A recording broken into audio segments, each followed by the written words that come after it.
Today on DC News Now, the calm before the storm. A major storm system is making its way to the DMV. Weather forecaster Brittany Ward is in the Weather Center.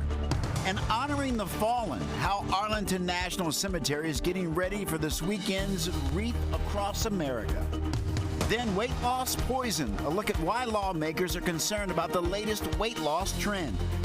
Plus, the Washington Commanders are heading to L.A., how they are trying to break their losing streak. You're watching the station covering all of the DMV. This is DC News Now. Good afternoon, and thank you for joining us for the news at noon. I'm Mark Hall. Weather forecaster Brittany Ward joins us for the latest check on the forecast. And Brittany, first of all, happy Friday.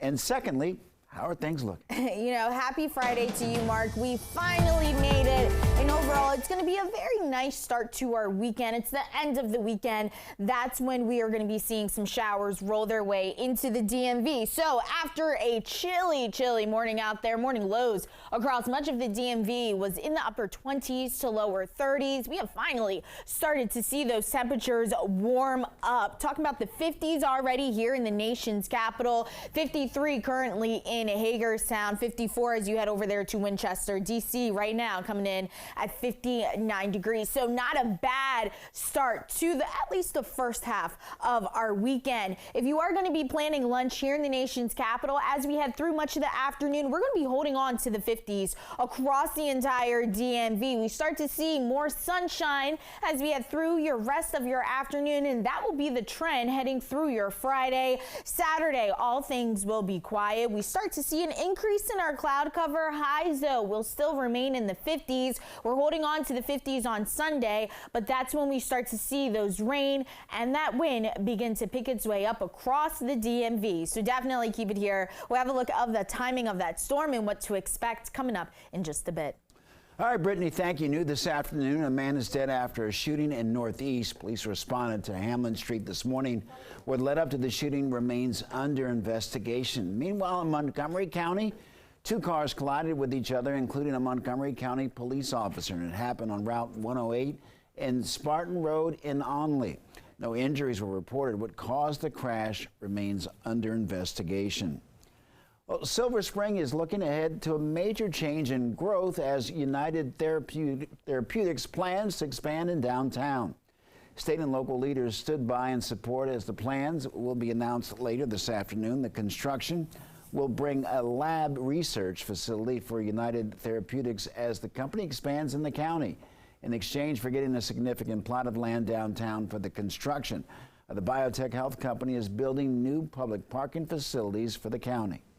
The fact that they're growing the science community over there is a signal to me that we ought to be able to sell Silver Spring in the same way, because we've got everything that Walter Reed has and the Metro and a lot of restaurants and culture here. Well, recent county council efforts on zoning helped pave the way for this project. Well, is it time for teens and kids on TikTok to part ways? Virginia Governor Glenn Youngkin seems to think so. The governor introduced legislation to prevent anyone under the age of 18 from using the app. One, he says, is significantly harmful to children. Our children are losing the chance to cultivate essential social skills.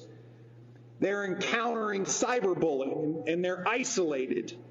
There's substantial distraction in school, escalating depression and sleep disorders. Tech companies promised to give people the power to build community and bring the world closer together. Well, the governor has not yet outlined how exactly the state will restrict the app. As of now, Montana is the only state with a ban on TikTok, which is set to take effect in next year. Well, hundreds of thousands of holiday wreaths will be arriving at Arlington National Cemetery. It's part of the annual Wreaths Across America ceremony.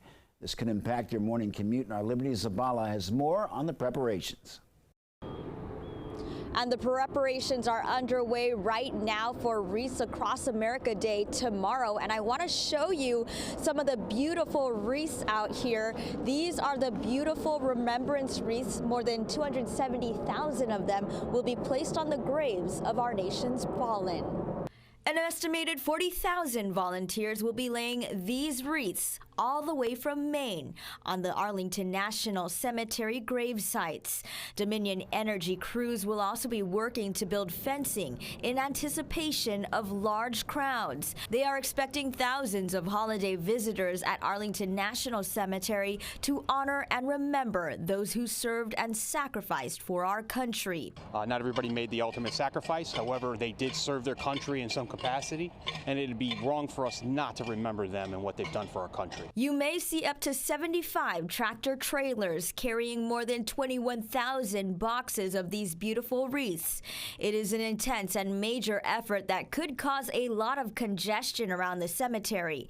Arlington police say there will be some road closures and you may want to find an alternate route.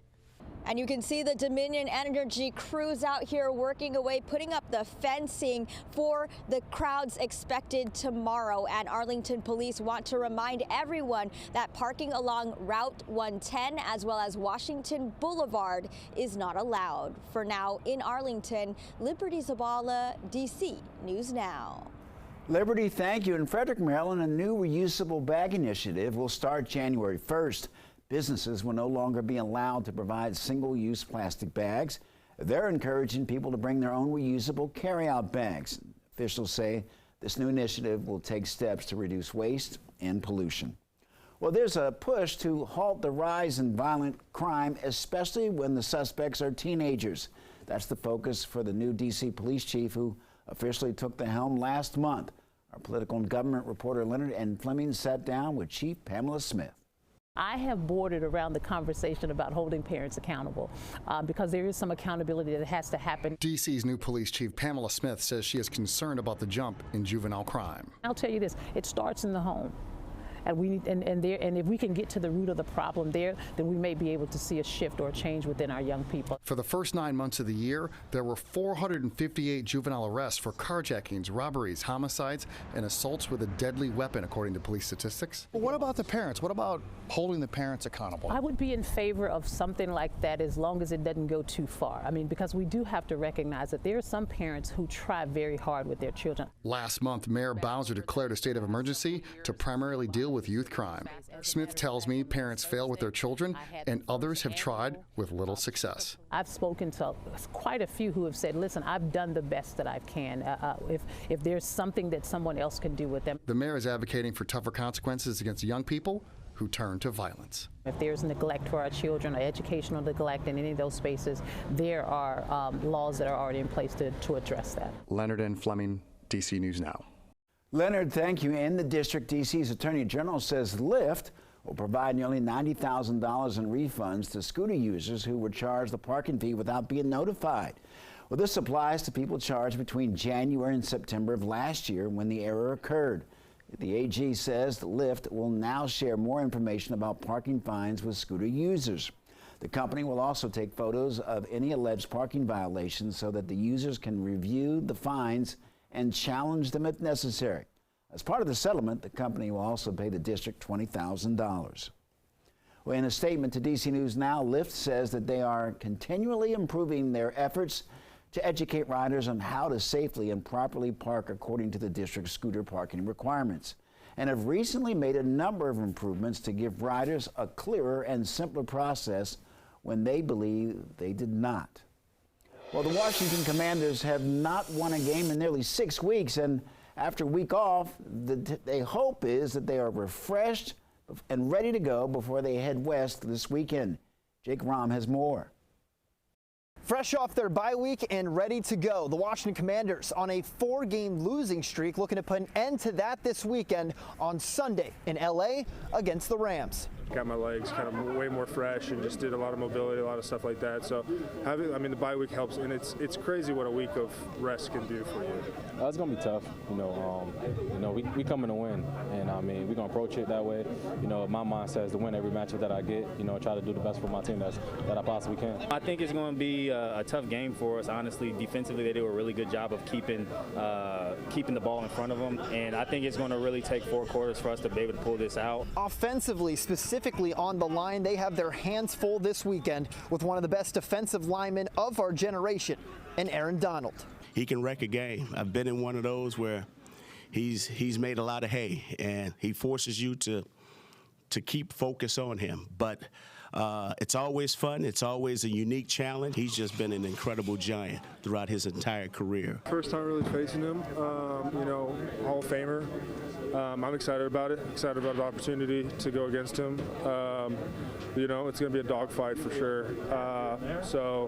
But yeah, I'm preparing, I'm getting ready, and I'm looking forward to it. So the Commanders not mathematically out of playoff contention just yet, but if they have any chance, and I mean any chance at making the playoffs, it starts this weekend with a win on Sunday against the LA Rams. Reporting here in Ashburn, Jake Rahm, DC News Now.